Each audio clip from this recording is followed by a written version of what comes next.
Hi, you're on the Alice Reddit Stories channel.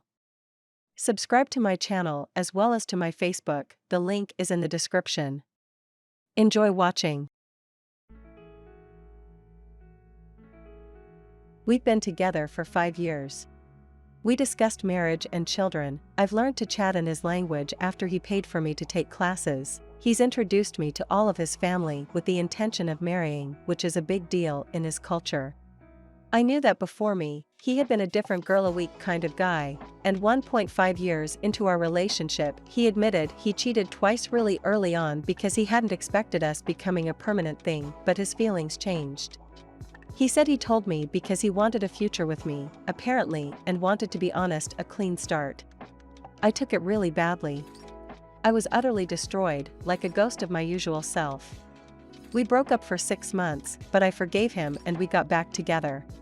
3 years later, and a few days ago, he called and suddenly admitted that including the 2 I already knew about, he had cheated with a total of 9 women.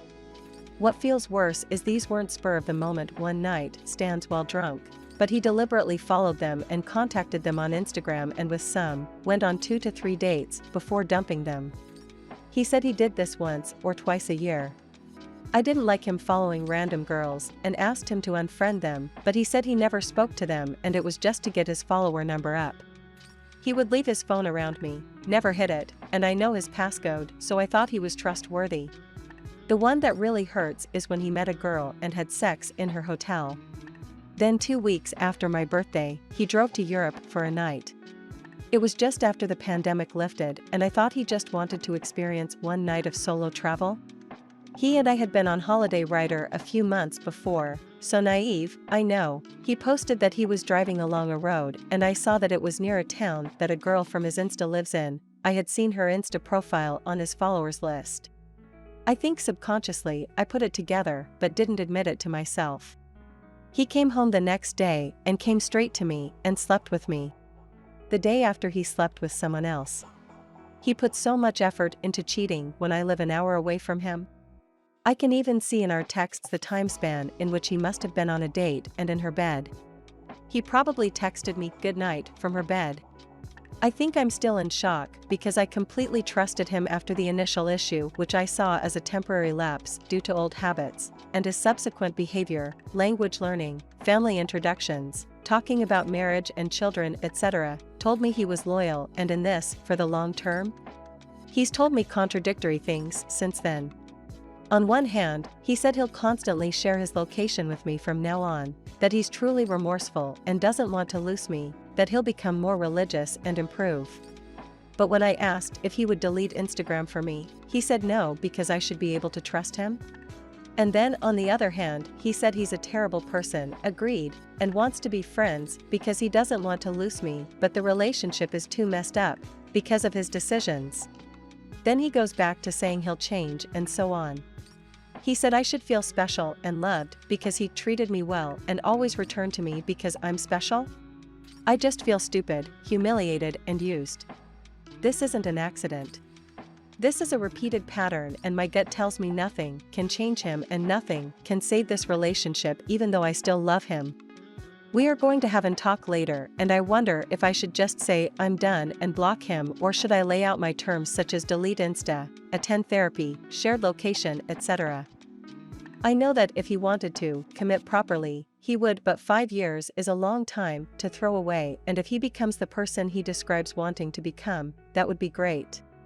I would love any advice on navigating this and also how to heal from this regardless of if we stay together or not. I've also ordered a complete, extensive STD kit which was very expensive, so perhaps I'll send him the bill for that. TLDR, BF of 5 years cheated with 9 different women and thinks I should feel special because he wants a future with me? Don't forget to support my channel by subscribing, thank you. First, let me give you some context. I, 24F, was adopted with my older sister in 2003. Our biological older brother, 27M, was also adopted but by another family. We stayed in contact since we were kids, but grew apart a bit as we grew up. 3 years ago, my sister took her own life and it was absolutely devastating for the family.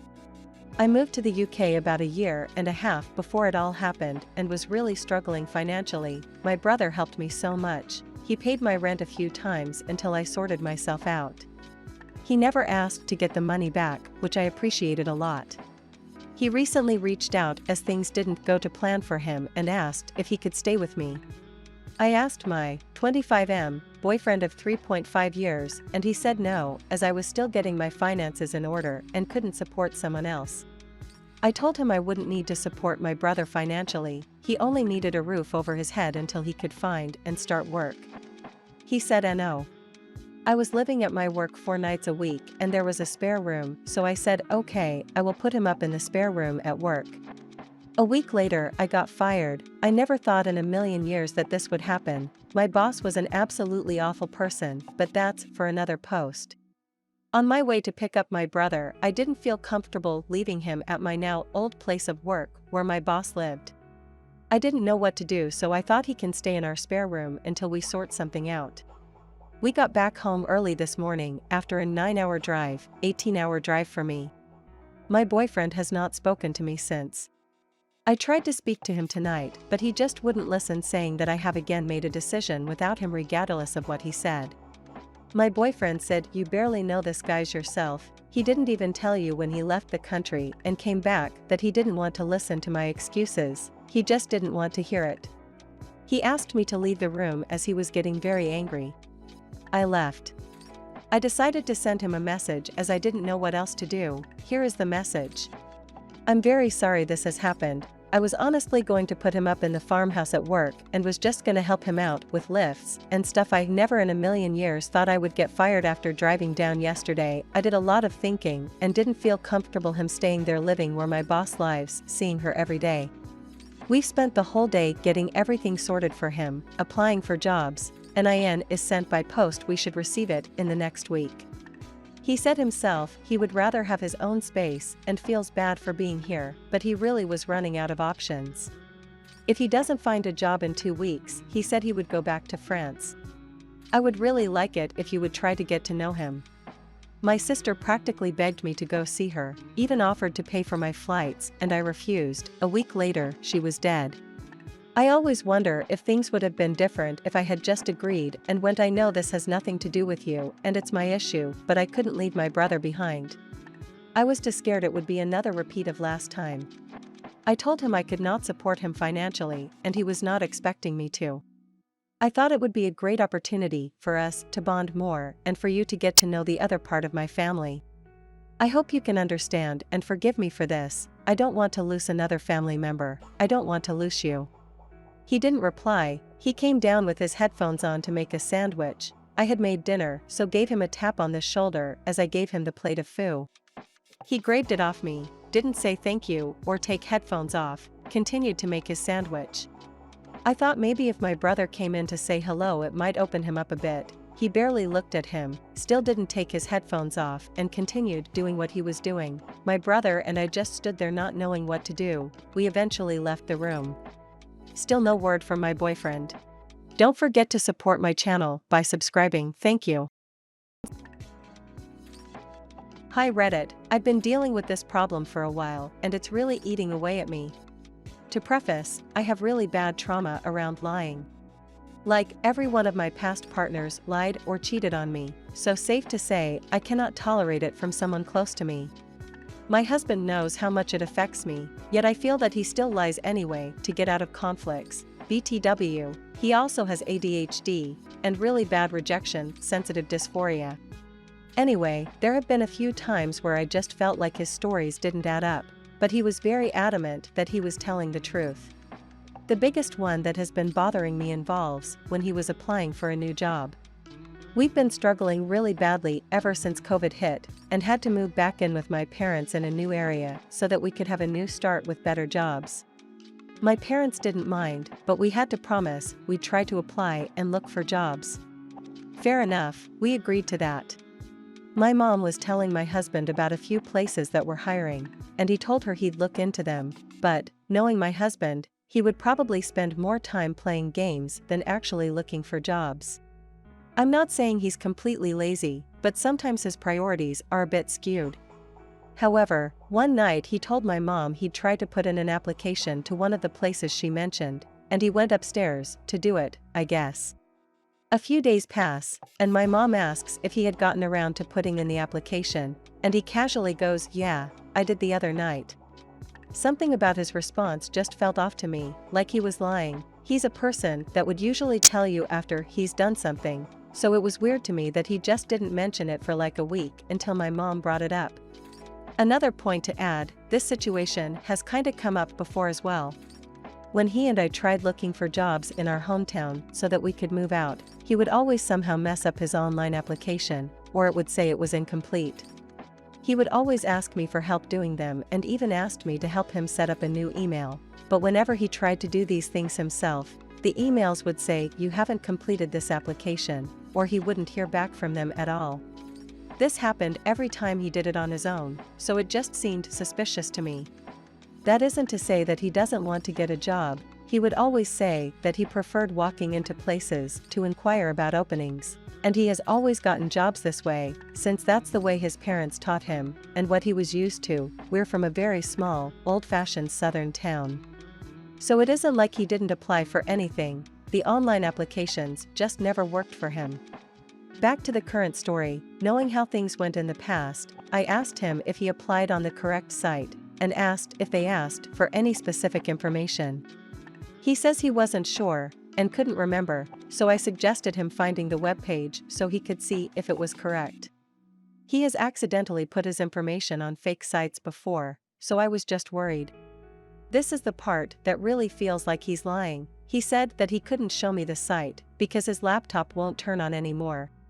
That just seemed very off to me, although it could be true. The nights before he tried to boot it up and it kept bugging out a lot, and it has been doing that for a few years now. But how does it conveniently stop working now? I told him how I felt about it, and he got upset and said that he tried to apply, and that he's telling the truth. I asked if he got any kind of confirmation email or anything, but he said no. The place he applied to is a very well-known retailer that would have definitely sent him some kind of confirmation had he actually applied to them. He started getting upset that he may have messed up, and said he should have asked me to help, but honestly I was kind of tired of always having to help him. It feels like I have to micromanage everything he does, or he'll just mess it all up.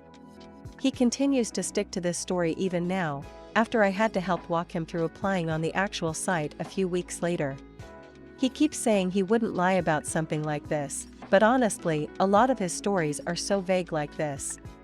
I know I should have more faith in him, but it's hard. There was even a time where he got so frustrated that I don't believe him sometimes, that he said maybe he should just confess to lying so that I'll stop saying he is, even though he's telling the truth.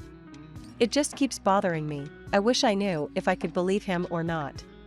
My gut keeps saying he's lying to me, and it just makes me want to push away from him. Is there anything I can do to maybe get over this? I just don't know what to do. TLDR, I feel like my husband is lying about applying to a job. His story just seems too far-fetched to me. Don't forget to support my channel by subscribing. Thank you.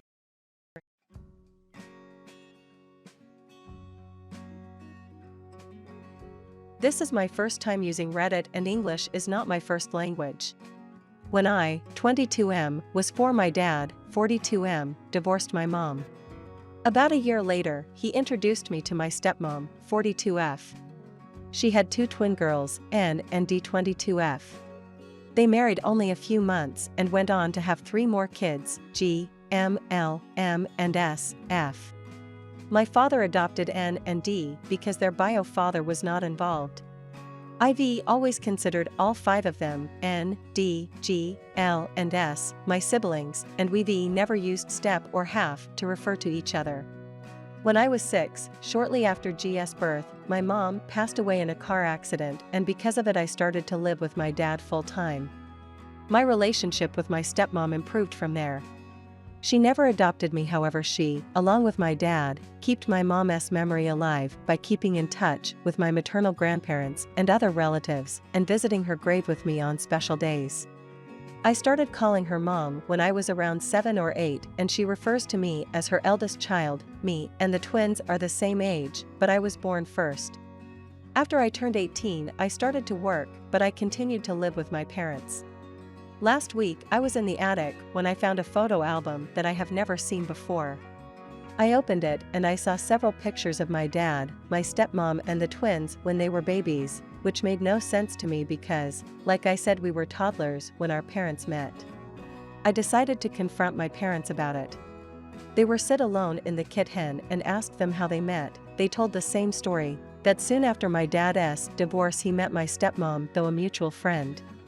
When they were done, I placed one of the pictures on the table and told them that I wanted the truth.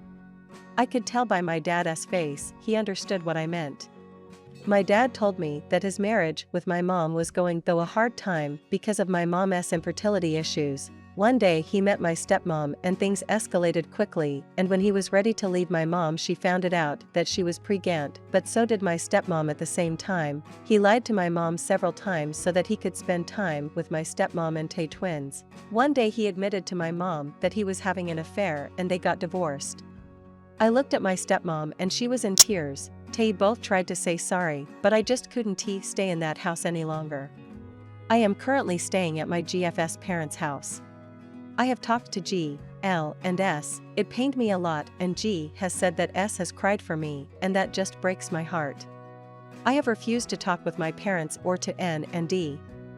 The three of them lied to me.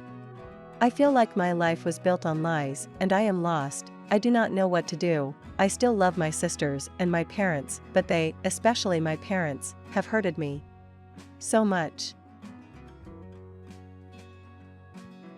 A quick recap is that my wife got into conflict with instructors and parents at our daughter's studio, causing her to be alienated, and in return I unenrolled my unhappy daughter from classes. I felt a bit conflicted if I did the right thing, but after reading your responses, I felt content I made the right choice. I even showed her comments, but she refused to look at my phone for long. I thought after getting mad my wife would be able to get over this and see my side, but unfortunately things became very bad. She told me a week after she was going to enroll our daughter back in gymnastics, like she had initially wanted, and my daughter overheard this saying she didn't want to and started crying. My wife completely ignored this and went on talking to me saying she's sick of me enabling quitting and that our daughter needs a better role model. I was sick to watch her ignore our crying daughter and told her that we already tried gymnastics and our daughter didn't like it, and she said it will be different this time and that her word is final. We kept arguing about this, and she went on to enroll our daughter into gymnastics again and started taking her while I was at work. I was furious that she couldn't respect my wishes, but she said I wasn't respecting her. I told my wife that she has control issues and is trying to live through our daughter, and this made her extremely upset. I recommended therapy like a lot of commenters said too, and this set her off. She started accusing me of infidelity, saying that the mother at my daughter's old studio, who specifically asked that I bring my daughter and not my wife, is the reason I'm starting issues for no reason with her, and that she found it weird that she specially asked for me and not her, and that means something more. I said that's because all the moms hate her and didn't want her around, and she cursed at me horribly saying disgusting things I can't type, but I'm shocked I married someone so vile. She wasn't always like this. She was a kind, caring woman before this whole gymnastics/ballet fiasco started and her tiger mom side came out.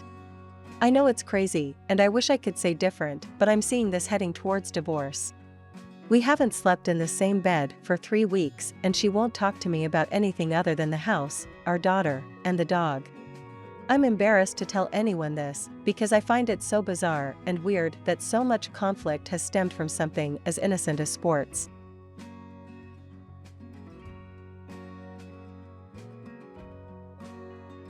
I'm couch surfing with my sister and her BF.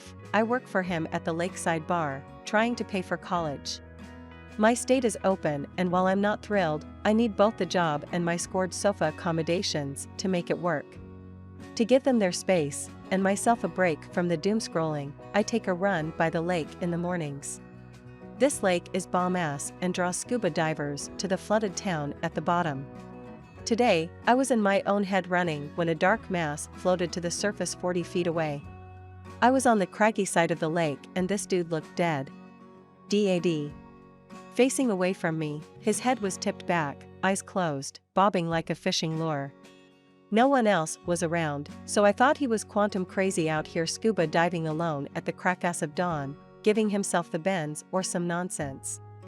Like a jackass, I didn't yell at him to check in. Instead, I took off my shoes and stripped to my skivvies to save the imbecile. The movie trailer in my head had me taking 3 glorious steps and launching into the deep, blue water, Black Widow style. Instead, my tender feet hit the sharp rocks and I contorted under the pain like a slinky as I uncoordinatedly pitched myself into the water, doing a side flop.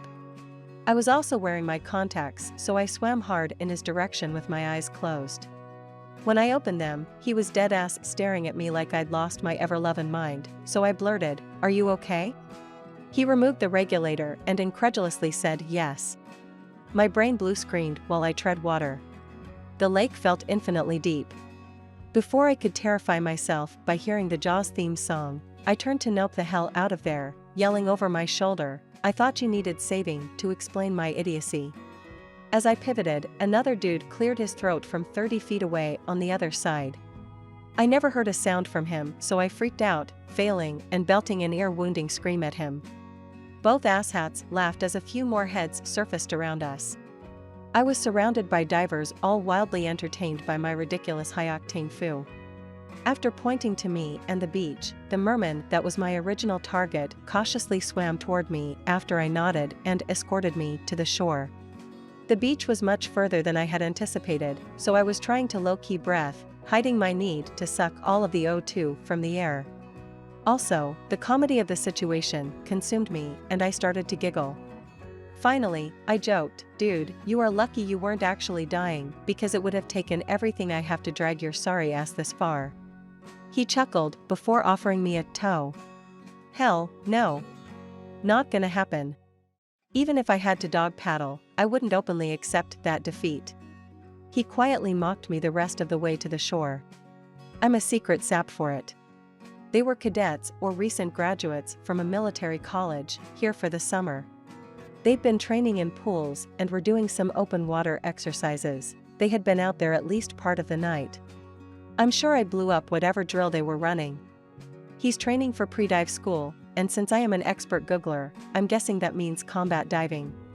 At the shore, I did my best to throw my shoulders back and march out of the water in my sports bra and undies in front of what I can only imagine are some pretty badass men. I did invite him and his clandestine crew for an absurdly overpriced beer at the bar tonight before shame-jogging back into the woods for my clothes. It's Lake Jacassi in SC. Also, the mere man cheated. He was wearing a floaty vest and fins, that bastard. Okay, I'll admit there is a part of me that is attracted to his mysterious appearance from the shadow realm, and I'm definitely imaging that he's constructed from some kind of aluminum steel alloy, but he was also funny and kind. I was vibing his proclivity for witty and sarcastic comments and have a million questions I want to ask him. Okay, at work now and had to turn off the notifications because you snippers are blowing me up. To all the ladies giving advice earlier, yes, I left the dragonflies at home and went full cute sundress and Jesus sandals. Tried to wear my hair straight, but it's hot as hate out here and it'll be beach wave sweaty before long. My sister's BF has blabbed the whole thing and all of the staff is in full-on ribbing mode. Kinda great actually. They are currently reading the Reddit post, so they are cackling at you people too. So, even if he doesn't show, we're gonna have a great night. We have a long way to go since it's just the dinner crowd, but thanks for making my day great people. Solid dinner crowd, but no mere man, or frog prince as you people have started to call him. Our lakeside drinking crew will start rolling in another 1 to 2 hours. I thought you salty bastards of Tofu would chew me up and spit me out, but look at you all showing up in the name of love. You guys are awesome. Even if I get ditched, it was worth the day with you. Don't forget to support my channel by subscribing. Thank you.